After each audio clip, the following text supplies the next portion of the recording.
Hello, everybody, and welcome to Full Range Wrestling Recap. I am your host, the most babble Pat, and today we are going to talk about Smackdown and Raw for July 2nd and 3rd of 2018. Also, happy holidays to everybody out there. Happy 4th of July to all of my American brethren. Well, what happened on Raw and SmackDown this week? Halfway decent shows. They have some decent matches on there. I don't want to go into great detail on what happened on Raw because it will take hours and hours and hours. So if you missed it and want a little bit of a recap of what happened, then you came to the right place. Thanks for coming along and hope you enjoy. So we're going to start off with Raw, and it started off with Roman in the ring, and then Bobby Lashley comes out, and Dolph Ziggler and McIntyre start coming out, and they start saying they start taking shots at Reigns and how Seth Rollins is nothing and all that kind of different kind of crap, and then they start talking about how they want to have a match with each other and blah blah blah yakety yakety yak. They really don't say a whole lot. Roman was already in a match with Bobby Lashley against the Revival later on in the night, but he wanted to go into another match against Drew McIntyre and Dolph Ziggler. So that's pretty much what he did. He had two matches in a night, and I can tell you right now, I know exactly why they're doing that. And the reason why they're doing that is because, Brock Lesnar doesn't fight at all, and they want you to understand that Roman can wrestle two times in a night and be perfectly fine when Brock Lesnar's got to take months and months off in between his title defenses, which is freaking stupid. So a lot of that stuff doesn't really make a whole lot of sense, but it kind of does make sense. Now, if you think about it, they're really trying to hype up Reigns as being the babyface and Lesnar being the heel of whenever they fight again, which I hope they don't fight again. I hope they actually give the chance to somebody else. But we're not going to know that till SummerSlam because that's probably the next time where Brock's actually going to be able to wrestle in his fight anyway. So after that whole ordeal, they had a match between Matt Hardy and Curtis Axel. And again, they make fun of Matt Hardy and Bray Wyatt, which is hilarious. And I just love seeing Bo Dallas being Bray because they're brothers, and it's just a really fun thing. Not many people know that. People who do know that know it's like a little bit of an extra twist, which is kind of nice to see. But they had a really good match, and Curtis Axel ended up beating Matt Hardy again. So it looks like the B team actually has the tag champs number. We'll see if that actually pans out to anything. I mean, there's a lot of good tag teams in WWE at the moment on Raw that are better than the B team. So hopefully Drew McIntyre and Dolph Ziggler and Authors of Pain get a chance to take on Matt Hardy and Bray Wyatt if they win the championships at the next pay-per-view. We'll see how that goes. But then they did the thing where they had to go to anger management between Bayley and Sasha Banks. And I love how they take old ideas and keep on repeating these old ideas and doing different people with the exact same ideas. They did the exact same thing with Kane and Daniel Bryan. They had to go to anger management and all that kind of crap. And now they're doing it with Bayley and Sasha Banks, which is freaking dumb. So that whole thing doesn't really make a whole lot of sense, but they keep on showing it. I'm not even going to talk about it because there's no point in talking about it. It's a stupid segment, which makes absolutely no sense whatsoever. They're going to have a match probably at the next pay-per-view, or if not the next pay-per-view, the one after that. And we're going to see Bayley versus Sasha 20. So, that's that. Authors of Pain were in action against Titus Worldwide again, and that was a joke. I'm not even going to talk about that match because it was a joke. Authors of Pain are just ridiculous, and they just completely destroyed them. And then they had Roman and Seth versus Drew McIntyre and Dolph Ziggler. Probably one of the best matches of the night. It was one of the longest matches of the night, that's for sure. But after a while, Revival came out and took Reigns out and pulled him off the apron because they're fighting against Bobby Lashley, him and Bobby Lashley later on in the night. So it was a good match overall until that happened, and then they got DQ'd, and then Roman Reigns and Seth Rollins won the match, but by disqualification. So now they're showing after that match was over, they're showing Braun Strowman what he did to Kevin's car the week before. So then Baron Corbin comes out to the ring and starts talking about how he's still Stephanie McMahon's constable, and how he wants an apology from Finn Balor. Finn Balor comes out and they get into a fight. That's pretty much all that happened with that. That was a pretty stupid segment. Baron Corbin is not very good in the microphone. So hopefully being the constable to Kurt Angle will help him get better promos and get better in the microphone, because from what I've seen, he sucks. Then they had Ember Moon versus Liv Morgan, and I did not expect this to be a pretty good match. I expected the Ember Moon to be a pretty decent match, but Liv Morgan's kind of a wild card, I guess. I'd never seen her really in a match one-on-one with anybody before, so I wasn't really expecting anything good out of it, because Ruby Riott wasn't even there. And it was a solid match. I mean, Ember Moon's a good competitor. She's somebody that's going to be rising up pretty soon, and Liv Morgan is too. And I was hoping to see Sarah Logan actually fight, but because I think she's better of the two. But Liv Morgan actually shocked me a little bit. I'm not a big fan of the way she looks, because she's got I don't know. It's just kind of it's a rebel-ish type of thing, and it doesn't look that bad, I guess. But I'm just not a really big fan. She's a pretty good wrestler though, and she took Ember Moon to the limit, and Ember Moon did end up winning the match. Then they had the Revival versus Bobby Lashley and Roman Reigns, and this was the kind of the thing where their rivalry between Reigns and Lashley is going to start coming to a head a little bit, because Reigns refused to tag in the entire match.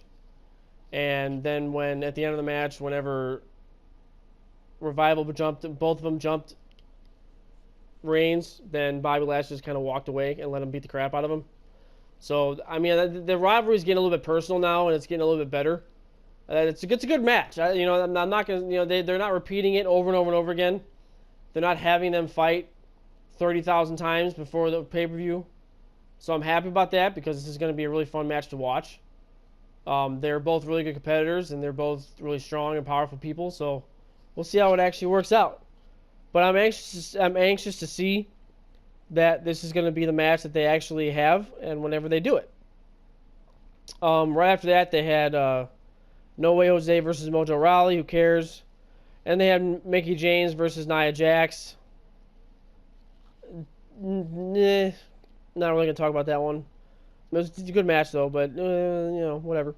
But then they actually had the Kevin Owens versus Braun Strowman match, and right when Kevin Owens and Braun Strowman get into the ring, Kevin Owens runs away, tries to get into his car and leaves, and then he hides himself in a porta potty.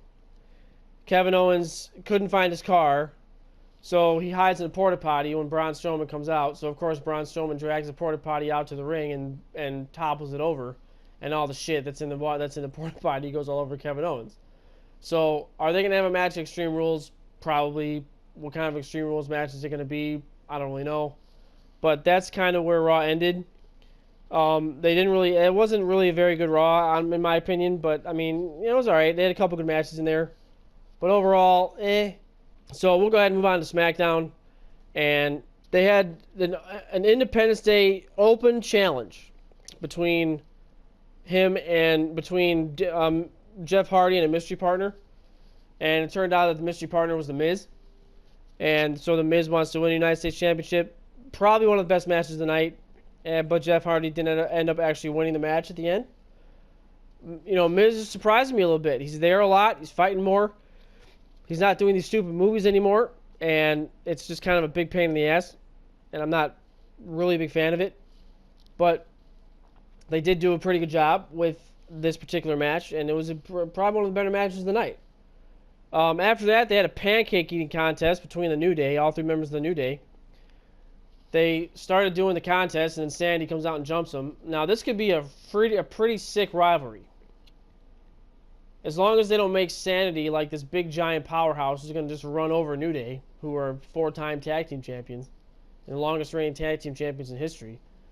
As long as they don't have them just run them over, then this should be a really good rivalry.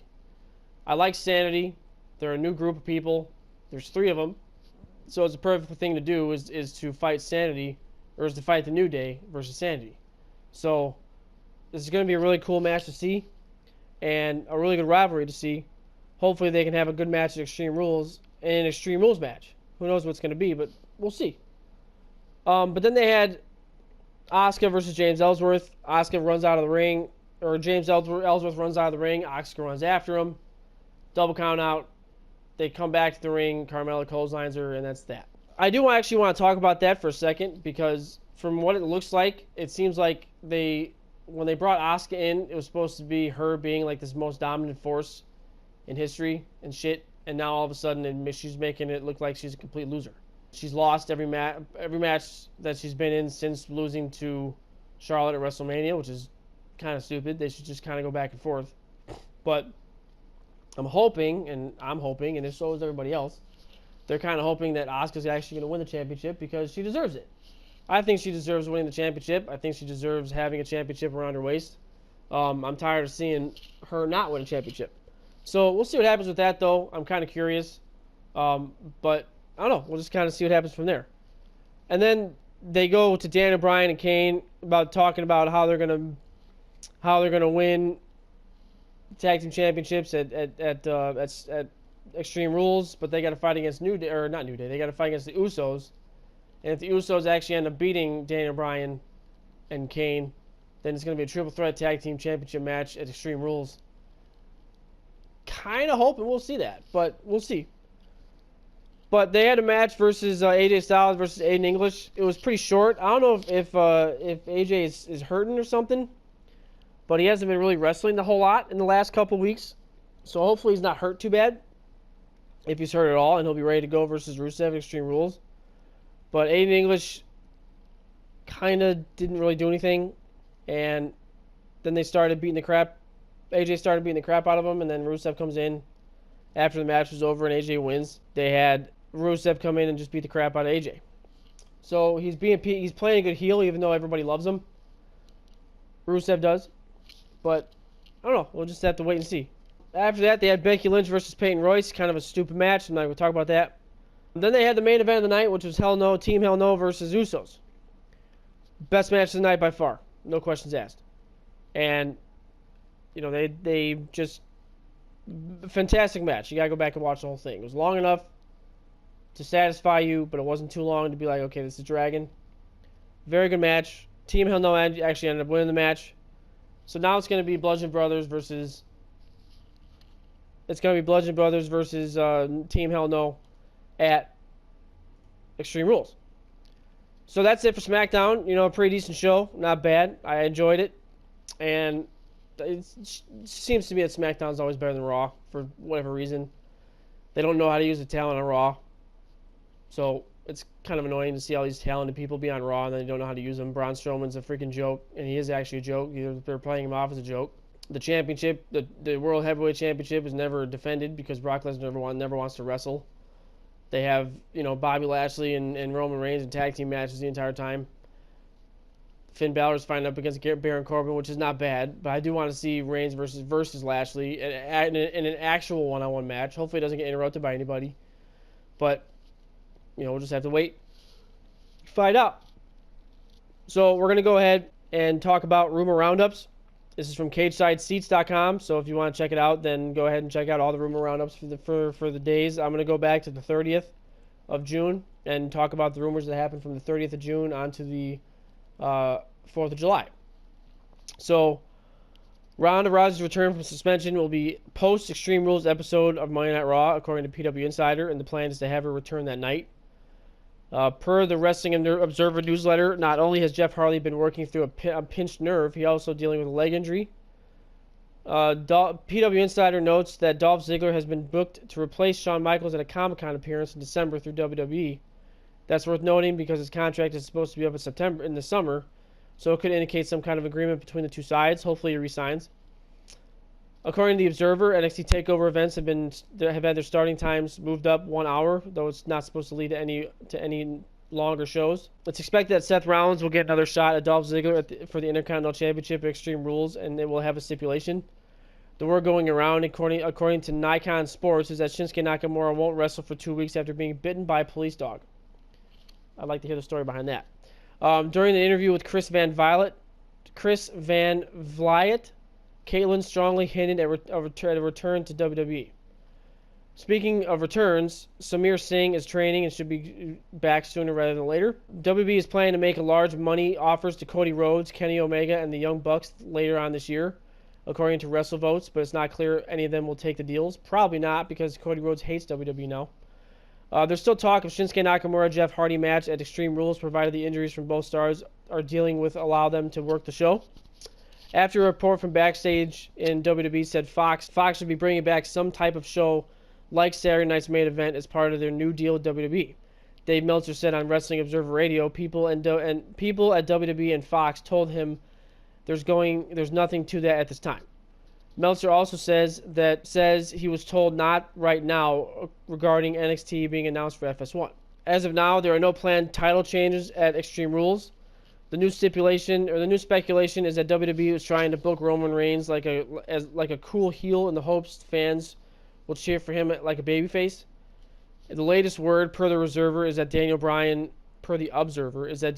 contract expires in September, and WWE has him advertised for shows after that. Advertising seems to indicate that Samoa Joe could be the next in line for a feud with WWE Champion AJ Styles come Hell in a Cell in September. And Dave Meltzer noted on Wrestling Observer Radio that he expects WWE to protect Drew McIntyre. This could help explain the tag team with Dolph Ziggler and how it's panning out. According to the Wrestling Observer newsletter, Brock Lesnar versus Roman Reigns for the Universal title is still the plan. God damn it! And Vince McMahon is sticking with the original story idea from WrestleMania. That's the point behind all the Lesnar stuff, is to get fans hating him and baby-facing Reigns for the title win.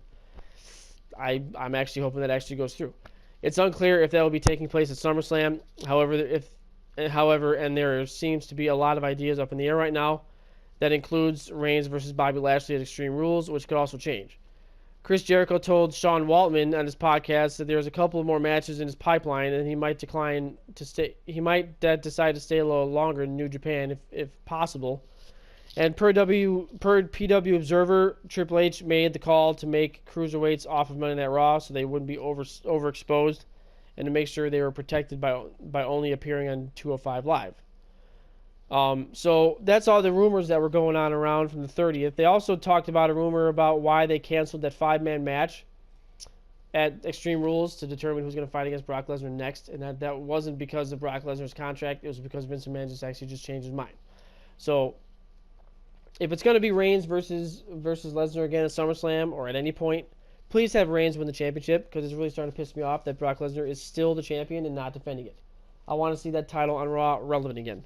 I'm really sick and tired of seeing that title not relevant, because it is actually a really good title, and a lot of good players on that show deserve shots at that championship. If it's just going to be Reigns versus the entire cast of Raw, that's fine. But I'm sick and tired of seeing Reigns versus Lesnar, Reigns versus Lesnar, Reigns versus Lesnar, Reigns versus Lesnar over and over and over and over and over again. So that's hopefully the plan. If it's going to be one more match, fine. But if Reigns loses the match, I'm going to say this to myself. If Reigns loses this match at SummerSlam or whenever he fights Brock Lesnar, I am never watching Brock Lesnar versus Roman Reigns again. Period. I won't watch the matches. I'm turning them off. That's going to be my boycott, because this is fucking ridiculous. He's had 17,000 championship opportunities, not won it once.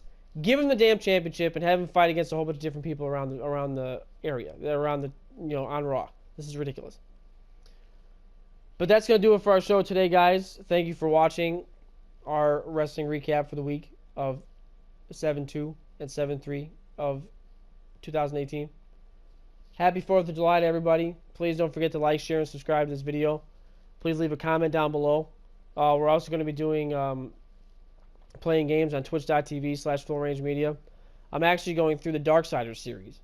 So we're going to do the entire Darksiders series from now until I finish them, because they're on sale at the store for like $5. So that's going to be our new little series. It's going to be Darksiders series. It's going to be a lot of fun. So come check us out. thank you very much for watching again. And everybody have a great day, and we will see you next week on the recap. Please post. Oh yeah, please post a comment down below. I was thinking about what else to say. Please post a comment down below of what you think is going to happen in Extreme Rules. Any title changes that you think might happen. Who's Brock Lesnar going to fight against? Please don't. If it's Reigns, please give him the title. What you think? What you thought about this week's show? I'd like to hear your opinions. If you have any questions, we'll discuss them next week. Thanks again for calling. Thanks again for watching. Have a great day. Have a great holiday and be safe. Watch out for those fireworks. And we will see you guys in the next one. All right. Bye, guys.